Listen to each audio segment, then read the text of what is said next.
baie opgewonde om vanaand die saam met julle te kan kyk. En kom ons raak net stil en dan dra ons hierdie geleentheid aan die Here op. En vra dat hy by ons sal wees.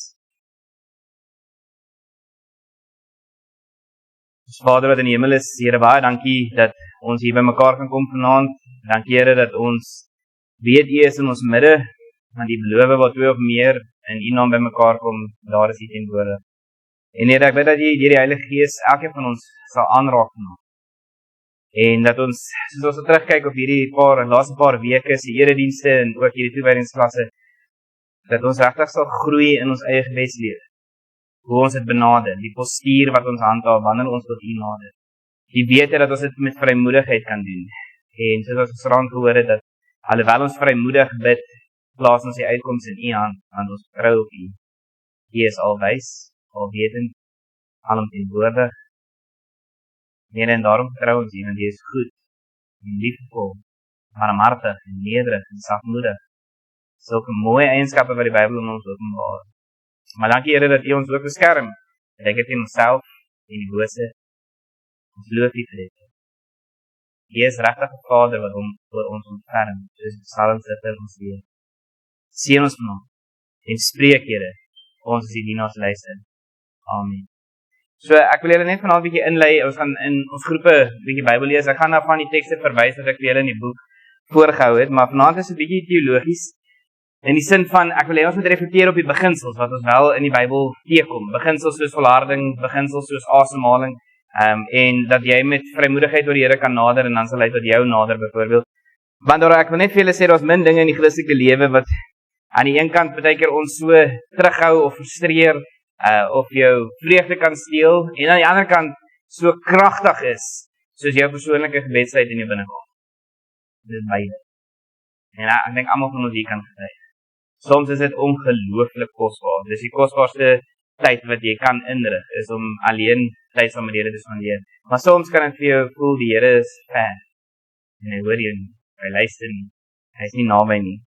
Maar die rede hoekom die binnekamer telke male vir my en vir jou, en ek sal Sondag preek wat 'n bietjie meer oor dit, maar hoekom die binnekamer so belangrik is dis regtig die enigste plek, as jy mooi daaroor gaan dink, waar geloof nie op skou is nie. Dis net jy en jou Here.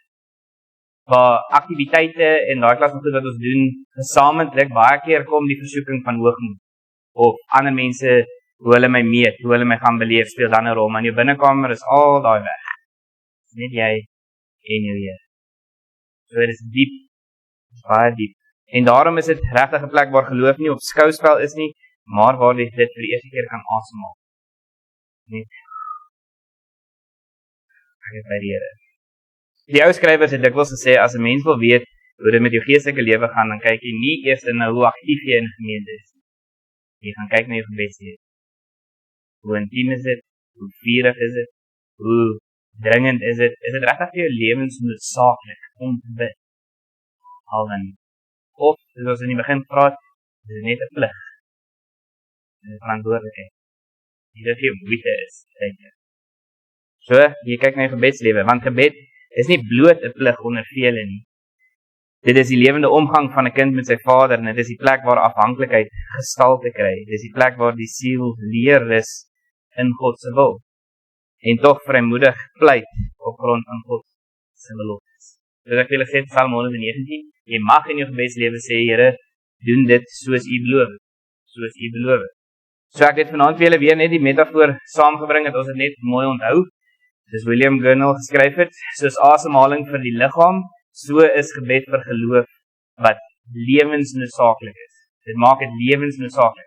So met ander woorde, ek wil net hê ons moet 'n paradigma skuif maak in terme van hoe ons dink oor gebed. Dat gebed is 'n lewensnoodsaaklikheid. Dit is nie net 'n add-on of 'n byvoeglikheid nie. Dit is die hartklop. Dit is iets wat jou geloof dra en verdiep. En daarom moet ons erns maak daarmee. Maar dit is baie vir mekaar gesê. Ek het dit hier neergeskryf wat ek vir julle wil gee is, asemhaling is tog nie net 'n eenmalige gebeurtenis. Jy nou asemhaal en dan vir die res van jou lewe is jy okay nie. Jy moet dit deurlopend doen. En as jy nie mooi na jou liggaam kyk nie, dan raak jy onfiks. En dan raak dit moeiliker. En dit is so in jou geestelike lewe ook. So in jou geestelike lewe ook. En wat gebeur? Hier wil ek net julle 'n bietjie hieroor gaan dink. Wat gebeur is, wanneer ons geestelik kort van asem raak, dan beteken dit nie noodwendig ek en jy word net getuister deur die sonde of versoekinge nie, maar dit gaan gepaard met uitputting, moedeloosheid, en hierdie is vir my die kruks. Dit gaan gepaard partykeer met 'n dowwe bewussyn van die Here se teenwoordigheid. Dit gaan gepaard met 'n dowwe bewussyn van die Here se teenwoordigheid. Hy voel vir jou ver. Hy voel vir jou ver. En dit is nie noodwendig as gevolg van sonde nie, dit kan wees as gevolg van ons gebrek aan gebed en volharding in gebed. So as ons praat oor skriftelike grondslag, die tekste wat ek vir julle gegee het, Handelinge byvoorbeeld, Handelinge 2:42, beskryf die eerste gemeente, en daar hoor jy dat daai gemeente volhard het in geloof. So julle kan van julle Bybels daar oopmaak, by Handelinge 2 vanaf vers 42. Baie bekende gedeelte in die Bybel, ons het dit al baie. Ek onthou my heel eerste preek wat ek in Groblersdal gepreek het, was dit ons skriflesing geweest. En toe praat ons oor die feit dat ons met 'n vurige gemeente wil wees. Handelinge 2:42.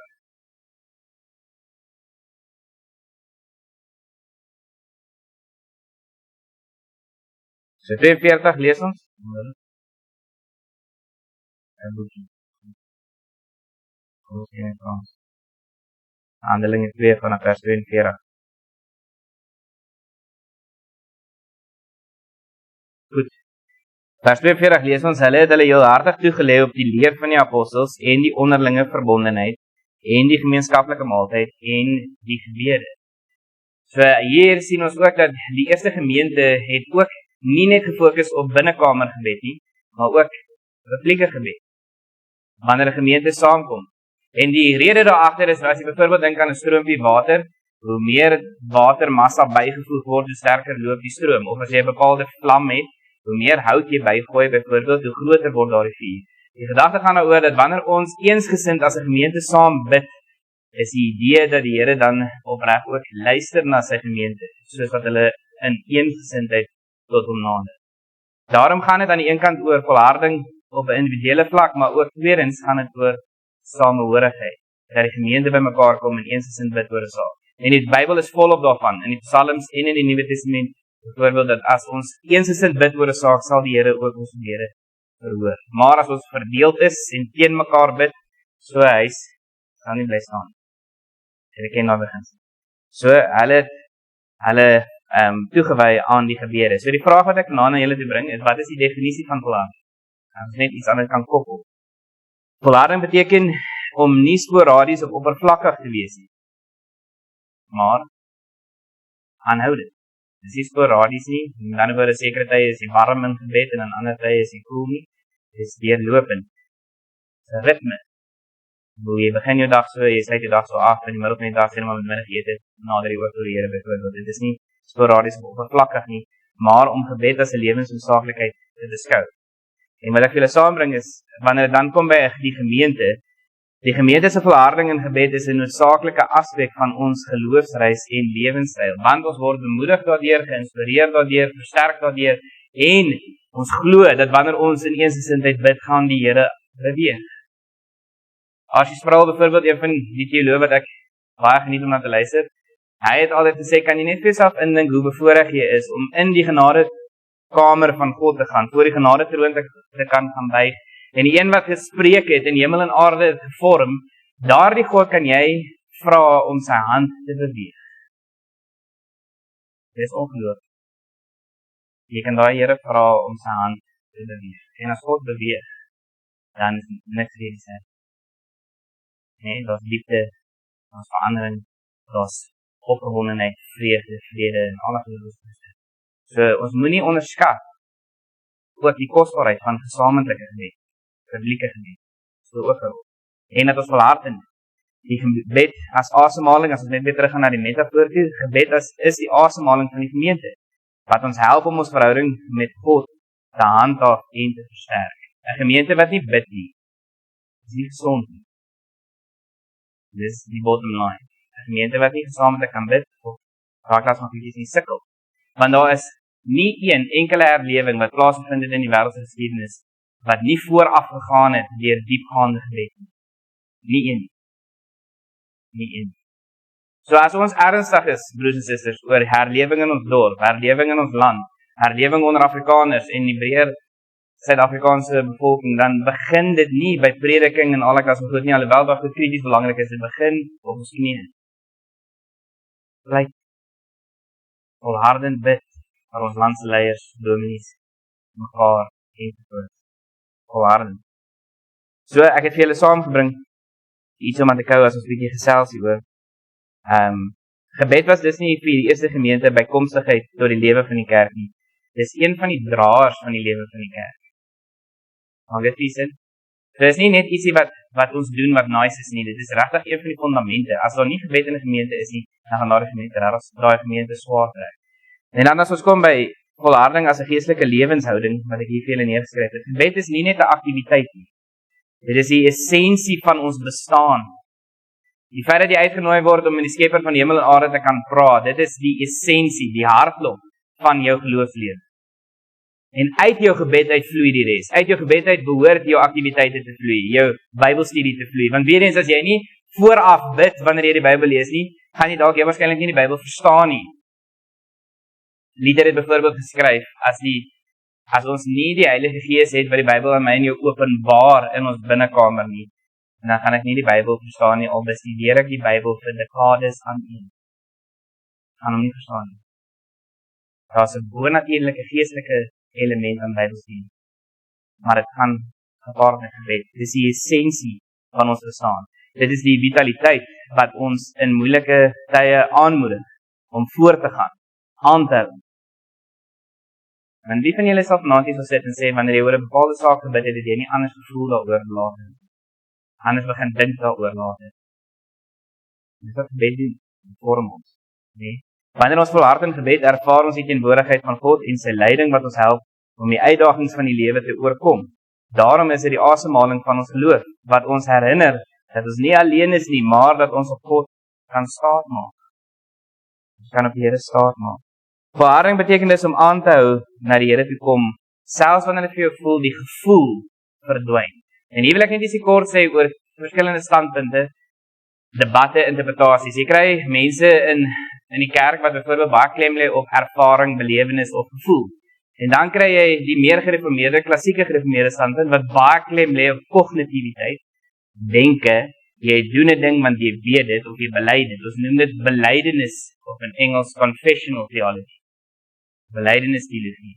So met hierdie twee dinge kom baie keer in spanning, want die ervaring ouens kritiseer die kop ouens en die kop ouens kritiseer die gevoel ouens.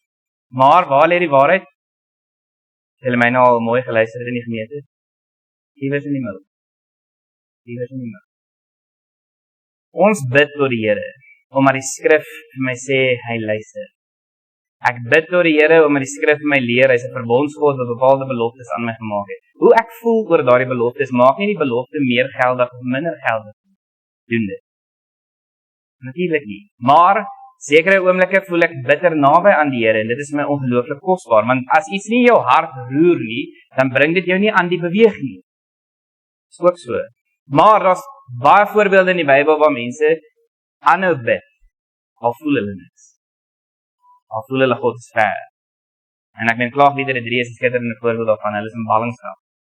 En dan sê Jeremia in daai konteks, die Here is 'n brullende leeu wat my inwag om my te verskeer. Hy is soos 'n beer, hy is soos 'n archer, 'n boogskut wat my liggaam deurtrek met sy pyle. God voel nie van naby aan daai oomblik nie, maar waartoe bring hy sy klag? Na God. Selfs daardie klaagliedere, daardie gebede vorm deel van die essensie van volharding. Ek gaan kla nie op 'n ander plek nie, ek gaan kla voor God se diep. Here, ek kry swaar. Dis die beginsel. So ervaring selfs wanneer jy niks voel nie, bring jy dit na God toe. Hoekom? Want jy het 'n belydenis wat sê hy hoor my en hy luister vir my en hy verhoor gebede en so. So hierdie twee goed loop hand aan hand. So ek het hier neergeskryf, volharding is om aan te hou roep wanneer daar geen antwoorde kom. Dis volharding. Volharding is om aan te hou kniel wanneer jou hart swaar is. Dis volharding. Dis nie 'n emosionele vuur nie, dis geloofstrou. Getrouheid, ek doen dit uit getrouheid. Kniel voor U, buig voor U, roep uit tot U, al voel die antwoorde as hulle nie kom. So, dit is 'n soort gebed wat sê, Here, U is waardig om gesoek te word, selfs wanneer ek nie u nabyheid ervaar nie.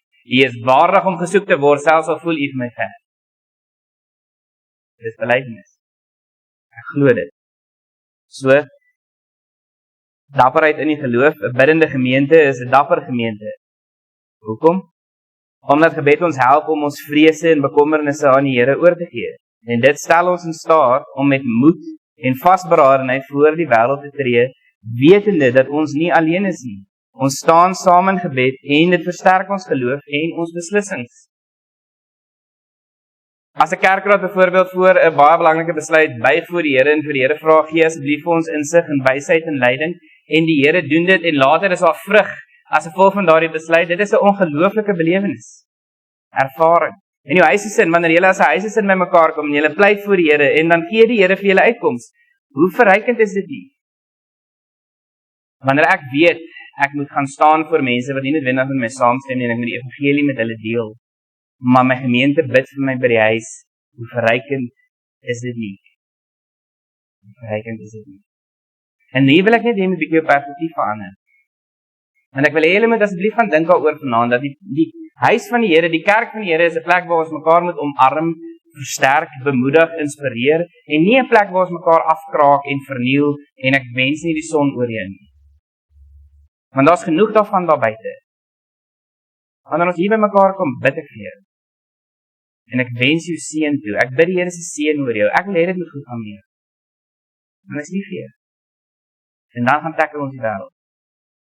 Is dit nie 'n dapper gemeente nie? Dan kan ons daar gaan staan met vrymoedigheid en sê, so sê die Here. En om vir die wêreld te sê, bekeer julle, is nie 'n maklike boodskap om vir die wêreld te gaan gee nie, want die wêreld haat daai boodskap. Sê dit.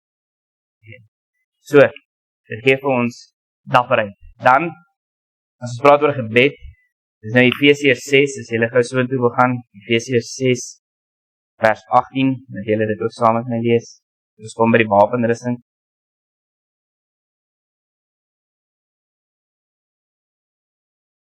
Efesiërs 6, vers 18. Ek gaan vir julle lees vanaf vers 14 tot 18, sodat 18 net vir julle mooi sin maak. Efesiërs 6 vers 14 sê, bly dan op julle pos, toegerus met die waarheid as gordel om julle heupe, en die vryspraak deur God as borsharnas, en die bereidheid om die evangelie van vrede te verkondig as skoene aan die voete. Daarby moet julle altyd geloof as skild in die hand hê, waarmee julle al die brandpyle van die bose afweer. Sit verlossing as helm op en vat die swaard van die Gees, dit is die woord van God. Doen dit alles wat? Bidden. Doen dit alles bidden en smeek God by elke geleentheid deur die Gees. Wees waaksaam en bid gedurig, aanhoudend, deurlopend, ritme, Bid gedurig vir al die gelowiges. Bid vir al die gelowiges. Bid ook vir my, sê Paulus, wanneer ek preek, dat God my die woorde sal gee, dat ek die geheimenis van die evangelie met vrymoedigheid bekend kan maak. Terwille van hierdie evangelie is ek 'n gesant in boeye.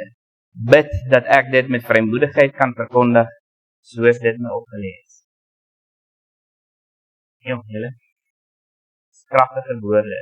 So as ons praat oor gebed, as ons wapen in hierdie stryd, het ek vir julle saamgebring, gebed is ons geestelike wapen, wat ons help om teen die vyand se aanvalle weerstand te bied in ons lewe. Nou hier wil ek net iets kort vir julle sê, dis deel van die verandering wat ek gemaak het, so dis nie in julle boekie nie. Maar ek wil net hierdie boekie vir julle wys. In hierdie boek wat ek vir julle saamgebring het oor die Puriteine, is daar 'n wonderlike hoofstuk in rondom hierdie vraagstuk oor forme van gebed.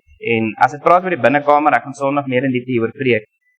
Maar dan is daar 'n gedeelte wat praat oor punt 14. Onthou dat Satan 'n baie groot vyand van persoonlike gebed is. En weet jy sê, onthou dat die Satan 'n vyand is van persoonlike gebed. Hoor nou hoekom. Hulle skryf, elke geheime gebed, traan of sug is 'n marteling vir Satan. Maar dit gebeur dikwels, dat wanneer 'n kind van God alleen op sy knieë is, Satan hom met wêreldse deurmekaar en godlasterlike gedagtes bestorm. Hoekom? Net om hom van gebed te weerhou. Hy bestorm jou met wêreldse gedagtes, met die mekaar gedagtes en ek net 'n paar voorbeelde gee van my wil jou van gebed weerhou. Ek wil jou van gebed weerhou, want dis waar jou krag lê. Dan skryf hulle verder. Soms vertel hy vir die gelowige dat dit nutteloos is om te bid, of dat dit te laat is om die Here te soek, want die deur van genade is reeds vir jou toe. Soms probeer hy hom oortuig dat dit genoeg is om net in die openbaar te bid, of dat hy nie uitverkies is nie en sy gebede gaan daarom dus verwerp word. Hy doen dit om die arme Christen moedeloos te maak en om uit sy binnekamer te hou. Kragtige woorde. Om jou uit jou binnekamer te hou, waar jy alleen tot God nader. Waar niemand jou sien nie. 'n Christen kan egter op die volgende 5 dinge uit Satan se heftige teenkanting teen gebed aflei. Ek gaan net hierdie 5 vir jou noem, julle kan dit neerskryf, en dan wil ek julle 'n bietjie daaroor gaan dink. Die eerste een is die uitnemendheid van persoonlike gebed. Dis die eerste een, die uitnemendheid van persoonlike gebed. Die vraag wat hulle aan ons stel is, as dit nie so 'n uitsonderlike voorreg is vir 'n gelowige om alleen in God se teenwoordigheid te wees nie, sou Satan dit nie so ewig teengestaan het. Die uitnemendheid van persoonlike gebed. 2, die noodsaaklikheid daarvan. Die noodsaaklikheid daarvan. Hoe meer noodsaaklik enige plig vir die innerlike en ewige welstand van 'n Christen is, hoe harder sal die Satan werk om die Christen af te stomp in daardie plig. Prediking, gebed, Bybelstudie. Al die dinge wat die kruks is, die essensie van ons geloofslewe, word ons afgestomp in. Hoekom? Want die Satan wil jou daaraan weerhou. Dit wat ons glo. Alright. 3. Die groot seën om op pligsgetroue persoonlike gebede. Die groot seën op pligsgetroue persoonlike gebede. Satan sal die meeste teenstand bied teen dinge wat die grootste voordeel vir ons inhou. Groei, verdieping, vryspraak, vergifnis, vrede. Alle goed gaan hy teenstaan. En wat leer die Bybel my? Dat hy nooit genoeg is met dit wat mooi en edel en rein is. Maar hy probeer altyd 'n wig indryf tussen eggenote en tussen hulle en God. Wat hy gaan doen? Want ons seën op pligsgetroue gebede. 4. Die groot krag van persoonlike gebed. As daar geen krag in gebed was nie, en as dit nie in staat was om groot dinge in die hemel en op die aarde te verrig nie, en wonderwerke in harte en lewens te laat plaasvind nie, dan sou Satan nooit so verwoed daarteen geveg het nie. Daar's krag in gebed. Gemeente, die vraag na ons vloei.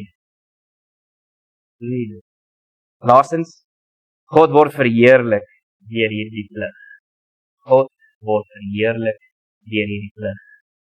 Hulle skryf, hoe meer God geëer word deur enige diens wat ons verrig, hoe meer sal Satan met sy listige planne probeer om ons of te verhoed om te bid, of lastig te val terwyl ons bid, sodat God geen heerlikheid en ons geen voordeel uit ons persoonlike gebede kan ontvang. Die Here word verheerlik deur die gebede. Dan sluit hulle af, mag hierdie argumente jou oortuig van die noodsaaklikheid van persoonlike gebed en jou aanspoor om daarin te volhard. Ongelooflik. So, wat ek saamgebring het, as ek nou terug gaan na die PowerPoint, die volharding in gebed, ons moet waak en volhard in gebed, sodat ons die leiding en krag van die Heilige Gees kan ontvang in ons stryd. En hier moet ons net eerlik met mekaar wees. Die groot vraag vanaand is ons van harte oortuig dat ons wel in 'n stryd gewikkeld is? Ek wonder hoeveel Christene glo dit. En lewe so, as dit ons in 'n stryd gewikkeld is. So, in Efesiërs 6 moet jy 'n wapenrusting aantrek, en ek het hier neergeskryf, dit help ons om die werklikheid van afleiding, innerlike weerstand, twyfel en moedeloosheid reg te verstaan. Die teenstand in gebed is dus nie toevallig nie. Waar God se eer, die siel se bewaring en die vooruitgang van die koninkryk op die spel is, daar is altyd 'n stryd. Daar is altyd 'n stryd. So, in Handelinge 4 byvoorbeeld sien ons hoe die gemeente onder druk staan, saam om die Here te roep. Hulle erken sy soewereiniteit, hulle noem hulle nood eerlik, vra vir vermoedigheid en word dan vervul met die Heilige Gees. God antwoord dis nie deur die stryd weg te neem nie. Dit moet julle asseblief mooi hoor vanaand. Die Here antwoord nooit deur die stryd van my en jou weg te neem. Hy antwoord deur vir my en vir jou te sê, ek gaan julle versterk, terwyl julle in daardie stryd is, sodat julle getrou kan bly, en die goeie stryd kan stry. Dit is hoe hy ons geleer het. Laaste enetjie rondom dit, vrymoedigheid, om Christus te nader, ons bid nie net vir gemak nie, maar vir vrymoedigheid en krag om die evangelie van Christus met ander te deel. Dit is ons primêre roeping, om die evangelie met mense te gaan deel. So, ek wil net hierdie saamgebring, want ek wil helemaal 'n bietjie daar dink, as ons praat oor dapperheid en 'n wedergebore gemeente, gebed as krag, die gebed van 'n gemeente is nie net 'n byvoeging nie, dit is die stroom van lewe wat ons saambind. Wanneer ons saam bid, bou ons 'n gemeenskap wat volhard en ondersteun. En hierdie krag maak ons dapper in die aangesig van uitdagings en ons versprei hoop aan ander mense.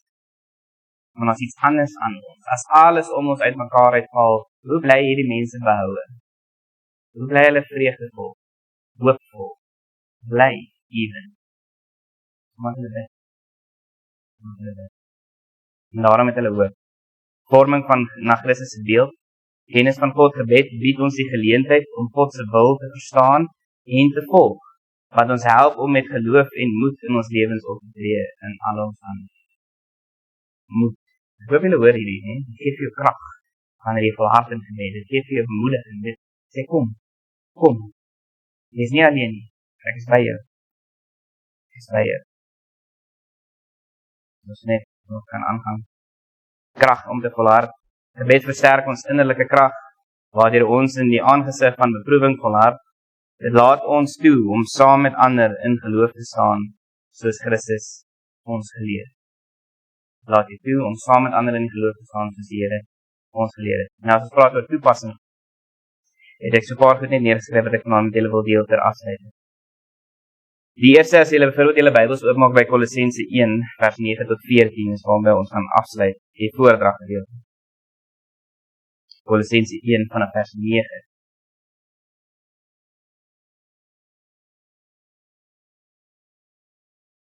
tot 14. Paulus skryf daarom, van die dag af dat ons van julle gehoor het, hou ons ook nie op om vir julle te bid nie. Ons vra God, dat dit deur al die wysheid en insig wat die Gees gee, julle sy wil duidelik sal laat ken. So as ons terugval op ons raamse vraag, kan jy die Here se wil duidelik ken? Soms. Sekere hoedanigheden.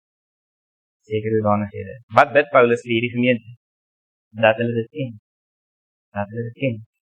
So kom, vers 10, sodat julle tot eer van die Here sal lewe, deur net te doen wat hy verlang. So hoekom wil ons die wil van die Here weet as 'n gemeente? Hoekom vra ons die vraag, wat verwag die Here van my? Dis sodat ons kan lewe tot eer van sy naam. En dat ons as 'n gemeente saam kan doen wat hy verlang. En dit is aan ons geopenbaar in die 10 gebooie. En in die grootste gebod dat jy die Here moet lief hê en jou naaste soos jouself. Ons weet hierdie goed. Dit is aan ons geopenbaar. 11. Mag God deur sy wonderbaarlike krag, tweede gedeelte van vers 10, mag julle vrugte dra deur julle goeie werke en toeneem in die kennis van God. En mag God deur sy wonderbare krag julle alle sterkte gee om in alle omstandighede geduldig te, wat is die woord? Geduldig te volhard. Soms vat dit tyd. Die Here onttrek soms, in die sin van hy raak soms stil. Ja, raak soms stil. As jy byvoorbeeld dink aan Job se verhaal, vir baie lang tydperk in daardie storie is die Here stil, nie aanwesig nie, maar stil. Hy verberg homself soms. Hoekom? En wanneer hy dit doen, as ons eerlik is met onsself, kom daar verdieping. En wanneer hy dan homself aan my en jou openbaar, kan ons soos Job sê, ek het gehoor wat ander my van u vertel het, maar nou het ek u self gesien. Nou sit ek in sakkenas. Die verdieping het plaasgevind, die openbaring het gekom, en het sê, ek het u aanskou. Nie net van hoor sê nie, eerstens. So Paulus bid vir wysheid, vir kennis van God se wil, vir krag om te volhard, vir dankbaarheid te midde van beproewing. Sy gebed fokus op vorming en nie net op verandering van omstandighede nie. So gebed is die plek waar God sy kinders innerlik versterk vir die pad wat hy vir hulle voorberei en vir hulle bepaal. Dan, laastens, die binnekamer as stryd en seënplek. Vir julle die twee. Die binnekamer word 'n plek van stryd en 'n plek van seën. Die binnekamer is 'n plek van groot seën en jy is daarom 'n plek van groot teenstand. En ek het nou vir julle dit mooi gelees uit die boek uit. Die stryd en gebed is nie 'n teken van nutteloosheid nie, maar van diepere betekenis. Diepere betekenis. Dit wys dat die Here deur hierdie eenvoudige, stille ontmoeting groot dinge doen in die harte en lewens van sy kinders. Wanneer jy in stilte voor die Here nader. So ek wil julle vanaand oproep. Wanneer 'n gelowige aanhou bid sonder gevoel, sonder lig, sonder onmiddellike antwoord, is dit nie 'n teken van 'n swak geloof nie. Inteendeel, dit is 'n geloof wat rus op God se beloftes, soos geopenbaar in die skrif, al voel jy nie noodwendig dat hy by jou is. Dit is diep. Die Vader hoor, nie omdat ons dit ervaar noodwendig nie, maar omdat die Bybel vir my leer dat hy getrou is aan sy beloftes. Die Gees tree in, soos ons vir mekaar gesê het, selfs wanneer al wat ek doen is sig. Nou is kragtig, nie? Die Heilige Gees tree vir jou in, selfs is wanneer al wat jy doen is om te sig. Dan tree vir jou in. So, volharding in gebed is om te bly kom, omdat God koning is en ons Vader. Omdat hy ons sy raad glo as goed en dat dit vas staan. Omdat hy besluit het om sy wil deur die gebede van sy kinders uit te voer. Hier is 'n baie diep teologiese beginsel en ek wil net ietsie kort hieroor sê. Ek wil hê ons moet hierdie klein groepe daaroor praat. Ek het 'n bietjie gaan navorsing doen na gisteraan se vrae oor byvoorbeeld wat maak gebed saak as die Here in elk geval gaan doen wat hy wil. Verander my gebede sy plan. En die antwoord is nee. Dit verander nie God se ewige raadsplan nie, maar gebed is ingestel as die wyse waarop God sy raadsplan uitvoer. Hoor julle dit? So wanneer God sy ewige raadsplan uitgefigure het, daarin tussen die drie persone, Vader, Seun en Heilige Gees, iets wat hy in berekening gebring het, was sy kinders se gebede. En dit is deur hulle gebede wat God sy raadsplan uitvoer. As jy byvoorbeeld kyk na Hiskia, wat gevra het vir dat die Here hom genadig sal wees en hom sal spaar, en dan kom die profeet om vir hom te sê, ek gee vir jou nog 15 jaar. God se ewige raadsplan was nog altyd om Hiskia sy lewe te verleng, maar dit is deur sy gebed wat die Here dit in werking bring het. Dit is deur sy gebed. So jy moet nie vir 'n oomblik vanaand hier sit en dink jou gebede maak nie saak nie. Dit gaan nie oor dat God se arm draai nie, maar dit is die middel waardeur God beweeg, waardeur hy hierdie raadsplan in werking bring. So daar is geen veiliger plek vir die siel as voor die aangesig van die lewende God nie. Mag die Here ons leer om te volhard, rustig, getrou, vol vertroue in die asemhaling van die koninkryk. Kom ons bid.